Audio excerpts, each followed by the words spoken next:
हाल ही में हुए खुलासे बता रहे हैं कि राम मंदिर के चढ़ावे को चोरी बेहद शातिर तरीके से किया जा रही थी, लेकिन खुलासों के बीच उंगलियां उठने लगी राम मंदिर ट्रस्ट के कोषाध्यक्ष गोविंद देव गिरी पर। सवाल उठ रहे हैं कि जब रोजाना लाखों रुपए के चढ़ावे की चोरी की जा रही थी, तब गोविंद गिरी किस भूमिका में थे? इस बीच योगी प्रशासन ने रामद्रोहियों पर बुलडोजर एक्शन की डेट कंफर्म कर दी। कब होने वाली है राम मंदिर चंदा चोरी मामले में पहली बुलडोजर कार्रवाई, ये रिपोर्ट देखिए।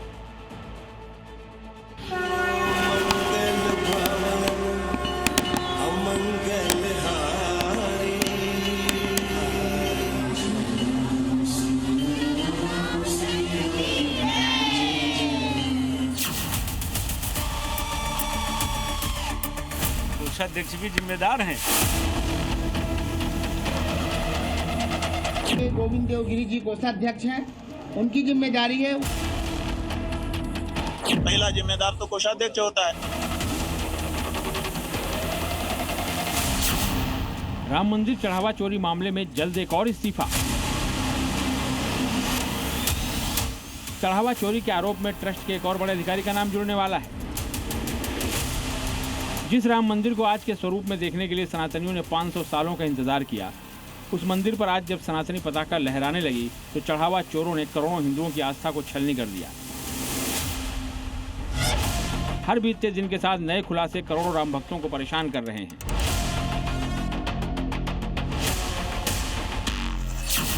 लेकिन एक सवाल जो सभी के जहन में कौंध रहा है वो ये कि राम मंदिर ट्रस्ट के कोषाध्यक्ष गोविंद देव गिरी आखिर कहाँ हैं और चुप क्यों हैं? कोषाध्यक्ष भी जिम्मेदार हैं। हाँ, 120 बी के मूल्यम है। इनके रहते हुए राम जी का खजाना लूट गया, ये कैसे बच सकते हैं भाई? चढ़ावा चोरी के बाद से ही गोविंद देव गिरी मीडिया से कन्नी काट रहे हैं। एक राम मंदिर का मुद्दा करोड़ों लोगों की आस्था का।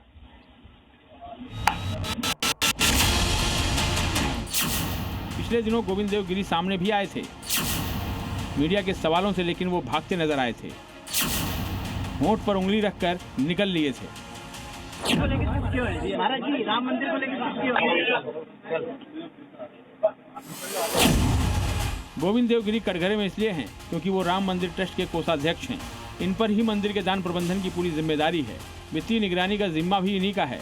फिर भी चंदा चोरी की जवाबदेही पर गोविंद देव गिरी ने चुप्पी क्यों साधी हुई है? यही बात साधु संतों से लेकर एक एक सनातनी को चुभ रही है। जो गड़बड़ियां हुई हैं, इसके लिए गोविंद देव गिरी जी कोषाध्यक्ष हैं, उनकी जिम्मेदारी है। उनको आकर के इस बात को आय व्यय का प्रमाण देना चाहिए। ये उन्होंने अपनी दायित्व को अच्छे से नहीं निभाया। चंपत राय इस्तीफा दे चुके हैं। अनिल मिश्रा का भी इस्तीफा हो चुका है। अब सवाल उठने लगे हैं कि गोविंद देव गिरी आखिर इस्तीफा कब देंगे?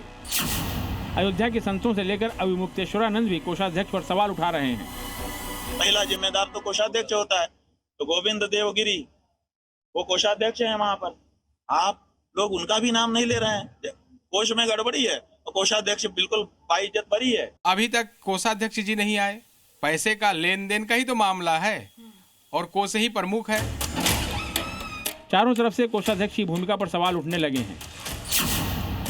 सवाल ये कि क्या इस पूरे मामले में ट्रेजरर की कोई जिम्मेदारी नहीं बनती? क्या पहला एक्शन गोविंद देव गिरी पर नहीं होना चाहिए था? ये अभी तक आखिर अपने पद पर कैसे बने हुए हैं? सवाल तो ये भी उठ रहा है कि गोविंद देव गिरी को बचा कौन रहा है?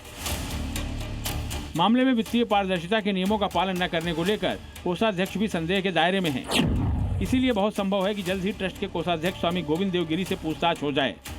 अभी तक इनसे ना तो एसआईटी ने और ना ही पुलिस ने पूछताछ की है। इधर गोविंद देव गिरी कटघरे में खड़े हैं तो उधर राम मंदिर के चढ़ावा चोरी मामले में ही आरोपी लवकुश मिश्रा के अयोध्या वाले घर पर बुलडोजर एक्शन की डेट फिक्स हो गई है। रामद्रोहियों पर बुलडोजर एक्शन की डेट कंफर्म होने से आरोपी की हवाइयां उड़ी हुई हैं। तो बुलडोजर ने अपना फ्यूल टैंक फुल कर लिया है क्योंकि लवकुश का निर्माणाधीन घर 7 जुलाई को ढहा दिया जाएगा। ये लवकुश का वो निर्माणाधीन घर है जिसको लेकर एडीए की तरफ से नोटिस जारी किया गया है। कहा जा रहा है कि 7 तारीख को इस पर बुलडोजर की कार्रवाई की जाएगी। 72 घंटे बाद योगी लवकुश मिश्रा के इस घर को बुलडोज कर अपना पहला मैसेज हर रामद्रोही तक पहुंचा देंगे। बता देंगे कि सनातनियों की आस्था से खिलवाड़ का नतीजा क्या होता है। अयोध्या से विशाल रघुवंशी के साथ ब्यूरो रिपोर्ट, जी मीडिया। दादी के हाथों का जादू और खुशबू से महकता घर। MDH गरम मसाला, असली मसालों से भरा हूँ मैं। क्योंकि हर रिश्ता है स्वाद से जुड़ा।